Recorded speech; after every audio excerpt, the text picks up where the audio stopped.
तर आज होती आपल्या कॉलेजची इंडस्ट्रियल व्हिजिट, त्यामुळे आपण चालवलं सांगलीला.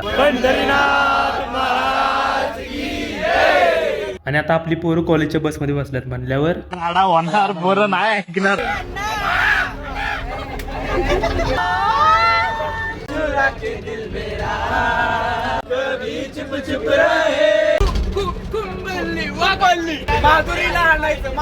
माधुरीला आणायचं.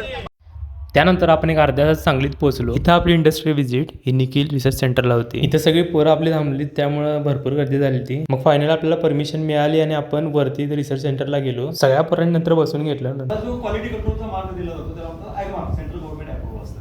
तर सरांनी रिसर्चच्या बाबतीत तसेच इथे असलेल्या विविध उपकरणांबाबतीत खूप चांगली माहिती दिली. प्रत्येक उपकरणाच्या माहितीसोबतच त्याचा कुठे वापर केला जातो हेही त्यांनी सांगितले. असे हे प्रशस्त रिसर्च अँड लॅबोरेटरी सेंटर होते. तसेच इथे प्लांट्सच्या रूट्सवर ही रिसर्च होत होती. त्यामध्ये प्लांट्सच्या अन्नद्रव्यांचा जास्तीत जास्त उपयोग कसा केला जाईल हे त्यांनी शोधून काढले. तर नंतर मग आपण जेवायला गेलो. मग हे असं ताट होतं.